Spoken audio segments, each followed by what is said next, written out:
अस्सलाम वालेकुम, कैसे हैं आप सब? उम्मीद है आप सब खैरियत से होंगे। आप लोग का वेलकम है मेरे चैनल रूहानी बात पर। आज की वीडियो जो है वो डीएफ के नाम है कि यहाँ पर हम डीएफ की मैरिड लाइफ को डिस्कस करेंगे। मैं बताऊंगी कि डीएफ की मैरिड लाइफ कैसी होती है। डीएफ मैरिड है अदर पर्सन के साथ और उसकी लाइफ में उसका ट्विन फ्लेम भी है या फिर बाद में आया है, जो भी सिचुएशन है तो उसकी लाइफ कैसी होती है। ठीक है, ट्विन फ्लेम भी ऑलरेडी उसकी लाइफ में एग्जिस्ट करता है और वो मैरिड भी है, तो अब वो किन सिचुएशन से गुजरती है, उसको कैसी फीलिंग आती है, वो क्या सोचती है, क्या समझती है, ये सब मैं इस वीडियो में आज आप लोगों के साथ डिस्कस करने वाली हूँ। और अगर ये चीज़ें आपके साथ हुई हों और आपके साथ ये मैच कर रही हूँ तो कमेंट में ज़रूर बताना है कि क्या जो सिचुएशन मैंने बताई है, क्या एग्जैक्टली आपके साथ भी ऐसा है अगर आप मैरिड डीएफ हैं तो।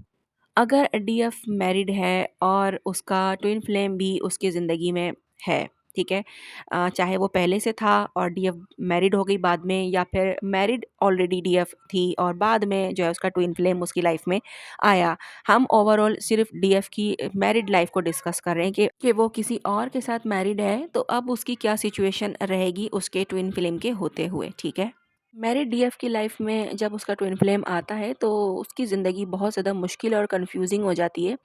ये एक ऐसी जर्नी होती है जो इमोशनल और मेंटल, स्पिरिचुअल और हत्ता के सेक्सुअल लाइफ को भी डीपली इफ़ेक्ट करती है। मैरिड डीएफ जो है वो अपने हस्बैंड के साथ एक नॉर्मल मैरिड लाइफ जो है वो जी रही होती है, ठीक है? लेकिन जब उसका ट्विन फ्लेम उसकी लाइफ में आता है, तो उस सब कुछ उल्टा-पुल्टा होने लगता है। ट्विन फ्लेम का कनेक्शन एकदम अलग होता है, जो किसी और रिश्ते में महसूस ही नहीं होता। उसे लगता है कि उसका असल रिश्ता ट्विन फ्लेम के साथ है, मगर शादी भी उसकी ज़िम्मेदारी है। कभी वो अपनी शादी को ठीक से निभाना चाहती है और कभी उसे लगता है कि वो ट्विन फ्लेम के बिना जो है वो अधूरी है। ये बहुत पेनफुल सिचुएशन होती है जिसमें वो ना अपनी शादी से खुश रह पाती है और ना ट्विन फ्लेम से दूर जा पाती है।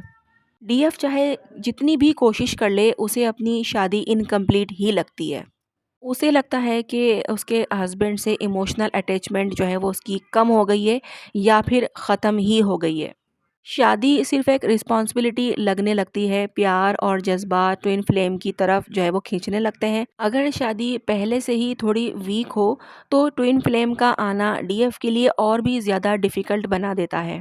उसे हर वक्त ये सोच परेशान करती है कि क्या मेरी शादी मेरी असल ज़िंदगी है या ट्विन फ्लेम के साथ होना मेरी डेस्टिनी है। कई बार डीएफ की शादी एक कार्मिक पार्टनर से होती है। कार्मिक पार्टनर वो होता है जो सिर्फ़ एक लेसन सिखाने के लिए ज़िंदगी में आता है, लेकिन ट्विन फ्लेम की तरह एक रूहानी रिश्ता नहीं होता। अगर शादी टॉक्सिक हो तो डीएफ को और भी ज़्यादा तकलीफ़ होती है। अगर शादी ठीक चल रही हो तो भी डीएफ ट्विन फ्लेम के साथ एक अलग-सी कनेक्शन को महसूस करती है। एक अजीब-सी सिचुएशन होती है जिसमें डीएफ को समझ नहीं आता कि उसे करना क्या चाहिए। कई बार डीएफ अपनी शादी को बचाने के लिए ट्विन फ्लेम से दूर होने की कोशिश करती है, लेकिन ये सिर्फ़ फ़िज़िकल दूरी होती है, रूहानी तौर पर वो ट्विन फ्लेम के साथ जुड़ी रहती है। वो जितनी भी कोशिश कर ले, उसे ट्विन फ्लेम की एनर्जी महसूस होती ही रहती है। कई बार डीएफ गिल्ट महसूस करती है कि वो अपने हस्बैंड के साथ इमोशनली जो है वो प्रेजेंट नहीं है।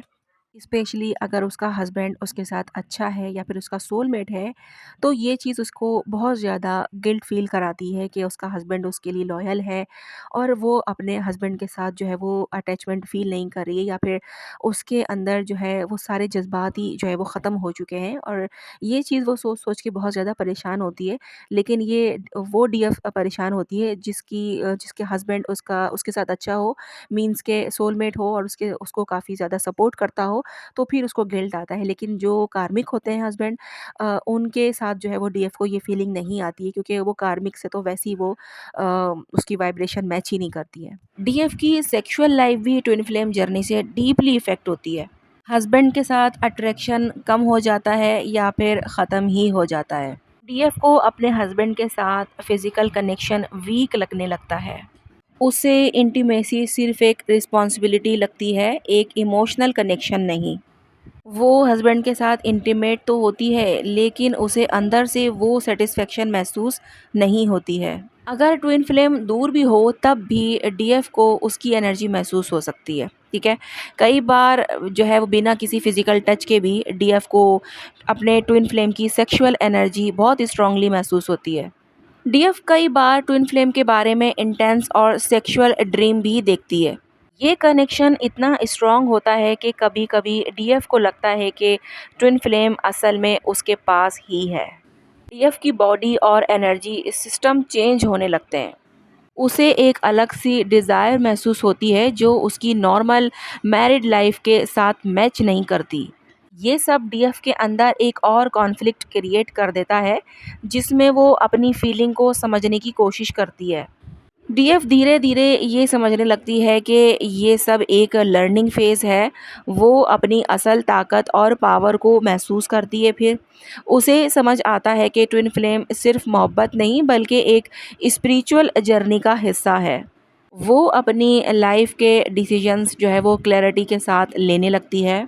जब डीएफ ये समझ लेती है कि जो भी हो रहा है वो एक हायर पर्पस के लिए हो रहा है, तब उसे थोड़ा सुकून महसूस होता है। आखिर में डीएफ ये समझने लगती है कि हर चीज़ अल्लाह की मर्ज़ी से होती है। वो अपनी ज़िंदगी का कंट्रोल लेने लगती है। अगर ट्विन फ्लेम उसकी डेस्टिनी में लिखा है तो किसी भी तरीके से वो मिलेंगे, ठीक है। अगर नहीं तो वो उस कनेक्शन को एक स्पिरिचुअल लर्निंग समझकर आगे बढ़ने लगती है। जब डीएफ सरेंडर कर देती है और अपनी लाइफ को एक्सेप्ट करने लगती है, तब वो एक नया कॉन्फिडेंस और पीस महसूस करती है। अगर डीएफ मैरिड हो तो उसकी लाइफ बहुत कॉम्प्लेक्स हो जाती है, ठीक है। उसका दिल ट्विन फ्लेम की तरफ खींचता है, मगर दिमाग शादी की ज़िम्मेदारियाँ याद दिलाता रहता है। वो अपनी शादी को बचाना चाहती है, मगर उसे ट्विन फ्लेम की याद भी आती रहती है साथ में। उसकी सेक्सुअल लाइफ भी इफ़ेक्ट होती है और वो अपने स्पाउस के साथ कंप्लीट नहीं महसूस करती। लेकिन धीरे-धीरे वो समझने लगती है कि ये सब एक लर्निंग प्रोसेस है जो उसे स्पिरिचुअल ग्रोथ देने के लिए हो रहा है। मैरिड डीएफ का यही एक सवाल होता है कि अब हमारा यूनियन किस तरह से होगा। तो यहाँ पर मैं उनके लिए यही कहूँगी कि यूनियन किस तरह से होता है ये तो मैं भी नहीं बता सकती, क्योंकि ये डिवाइन की जो है वो प्लानिंग होती है सारी। किस तरीके से यूनियन करना है, नहीं करना है, जो भी है वो तो आपको वक़्त पर ही पता चलता है। बस आपका ये काम होता है कि आपने सरेंडर कर देना है, खुद को बैलेंस रखना है, हील रखना है, अपने कर्मास जो है वो रिलीज़ करने हैं, ठीक है? अपने आप को हील रखना है, बैलेंस रखना है और अपने सोल पर्पस पे जो है फ़ोकस रहना है। अगर यूनियन डेस्टिनी में है तो बिल्कुल होगा, उसे कोई रोक नहीं सकता, ठीक है। जो भी आपका करंट पार्टनर साथ में होगा खुद ब खुद रिलीज़ होगा कि कोई ना कोई सिचुएशन ऐसी जो है वो क्रिएट हो जाती है डिवाइन की तरफ से कि मामलात खुद ब खुद जो है वो यूनियन की तरफ चले जाते हैं। क्योंकि बाज़ औक़ात ऐसा भी होता है कि डीएफ तो चाहती है कि डीएम के साथ वो यूनियन आ जाए, और उसके बाद लेकिन ये है कि डीएम की भी सिचुएशन पर डिपेंड करता है कि अब उनका जो डीएम है वो किस पोज़ीशन में है, वो किस जो है वो सिचुएशन में है और वो यूनियन के लिए रेडी है या नहीं। और ये सिचुएशन हर डीएफ की लाइफ में जो है वो अलग-अलग हो सकती है। तो इसके लिए आप लोगों ने सब्र रखना होता है और अपनी अपनी सिचुएशन के अकॉर्डिंग चीज़ों को समझना होता है। अगर ये सिचुएशन जो है वो आपके साथ रेज़ोनेट हुई है, ऐसा आपके साथ हुआ है, तो मुझे कमेंट में ज़रूर बताना। और कोई सवाल हो तो आप लोग कमेंट बॉक्स में मुझसे पूछ सकते हैं, मैं आपको आंसर करने की पूरी कोशिश करूँगी। ठीक है जनाब, तो मिलते हैं हम नेक्स्ट वीडियो में। अल्लाह हाफ़िज़।